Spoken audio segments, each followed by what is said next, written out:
The Traders Dynamic Index, or TDI in short, was one of the first indicators that I learned, and while it's a powerful indicator, I was taught to blindly follow it and buy or sell whenever I see a crossover, and it cost me quite some money. I don't want you to have that experience, and this is why in this video I will be going through how to use the TDI indicator correctly. It is actually a potent indicator, and if you have not yet heard of it, then you are in for a treat. I will break down the 4 components of the TDI and then show you how to use it effectively. I will also show you a step-by-step strategy that you can use with the TDI indicator and provide you with some examples. Sounds good? Please hit that thumbs up button and subscribe to the channel. It helps this channel grow and I would really appreciate it. We also do a giveaway for every new video that we release. And if you want to take part in that giveaway, look for an emoji in this video and comment what the emoji is plus win forex signals. You can find the instructions in a pinned comment down below. Now the TDI has 4 main elements: the volatility bands, the market baseline, the relative strength index, and the signal line. I will break down each of these elements, so keep watching. But here's a very important pointer that you want to pay close attention to.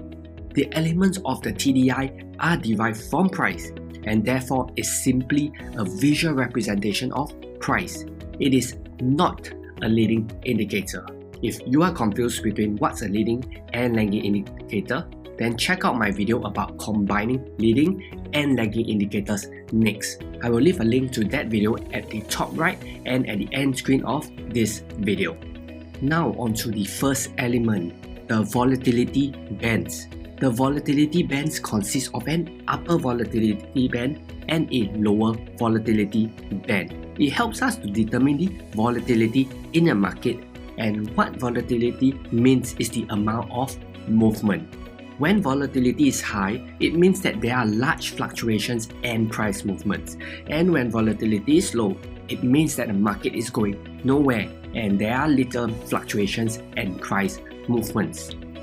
When you see that the Traders Dynamic Index volatility bands are narrow, it indicates that the market is in a period of low volatility. If you were to look at price, when this happens, you can see that price isn't doing much. And over here, we see that when price is trending strongly, the volatility band widens. Here's another example to illustrate this point. You can see that when the volatility bands contract, price isn't doing much. Remember, the volatility bands are simply reflecting what price is doing. Next, we have the market baseline, which is yellow. This element helps us to determine the general trend of the market. Specifically, the slope of the market baseline will give you a good idea about the general trend of the market. Think of the market baseline very much like a moving average.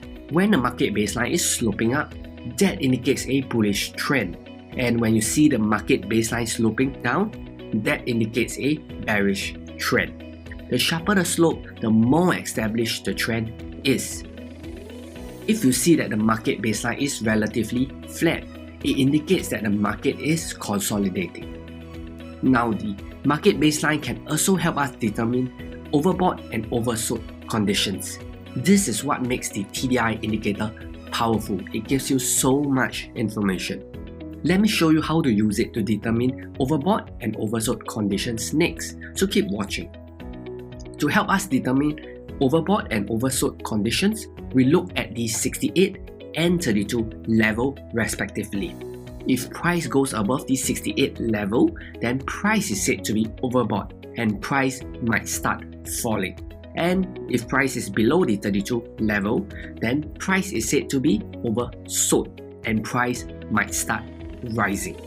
It is important to note that you need to combine this with price action, not simply buy or sell when price hits into an oversold or overbought region. Price can stay in an oversold or overbought situation for a long time, so it isn't wise to blindly enter a trade upon saying this. I made this mistake in my earlier years of trading, so please do not repeat this mistake. The next element of the Traders Dynamic Index are the relative strength index and the signal line. These elements will be used in the strategy that I'm about to teach you. So pay close attention and keep watching. The relative strength index will be the main element, and we will use the signal line for further confirmation. In case you do not already know, the relative strength index is a momentum oscillator that measures the speed and change of price movements. We want to watch for the relative strength index to exceed the upper or lower volatility band. This allows us to catch a nice reversal when the price is overextended. Recall earlier when I cautioned you not to blindly enter when price is in an overbought or oversold condition? That's the wrong way to do it, and that's the correct way to do it. This is the correct way to do it. Essentially, we are going to use the Traders Dynamic Index to spot reversal setups when price is overbought or oversold. To do this, we need to see three criteria. Criteria number 1, the relative strength index must exceed out of the upper or lower volatility band. Criteria number 2, the relative strength index must return back inside the volatility band. Criteria number 3, the signal line must cross over the relative strength index line as confirmation. Sounds confusing? Don't worry, I will show you a couple examples, so keep watching. Here we have a 15-minute chart of the Aussie dollar, and we see a nice support coming in. More importantly, we see relative strength index exiting out of the lower volatility band. That fulfills criteria 1. As price rejects the support, we see the relative strength index returning into the volatility band. That is criteria 2. All that is left is to confirm that there is a good signal by checking to see if the signal line has crossed over the relative strength index. And yes, we do have it in this case. So that's our entry, and I've just walked you through the entire process. But let me show you another example, this time a bearish one, so that you are familiar with both sides of the market. Here we have the 15-minute chart with Euro Dollar. We spot an obvious resistance level. Looking at the Traders Dynamic Index, we see that the relative strength index has broken out of the upper volatility band. So there's a potential for a sell trade because price may be overextended. But wait, there's still 2 more criteria that we need to watch out for. The relative strength index eventually weakens and falls back into the volatility band. That's a good sign, and we can proceed to check for the last criteria. Here, we see that the signal line does indeed cross over the relative strength index. This fulfills all our criteria, and we can proceed to take the trade. Let me do a brief recap of the Traders Dynamic Index and the strategy before ending off this video. The Traders Dynamic Index is made out of 4 elements: volatility band, market baseline, relative strength index, and the signal line.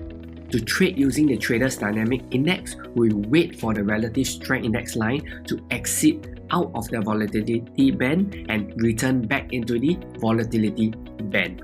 We then wait for further confirmation and wait for the signal line to cross the relative strength index line. And that's it for this video. I hope this short trading tutorial video has been helpful for you. I would really appreciate if you could like this video and subscribe to this channel. Do remember to comment with the emoji plus green forex signals if you wish to enter yourself into our giveaway. The winner will be announced in the next video, so turn on the notification bell and check to see if you have won. As promised, I'll leave a link to the video on how to combine leading and lagging indicators at the end screen over here. And I recommend that you watch that video next. Thanks for watching. I'll see you in the next one.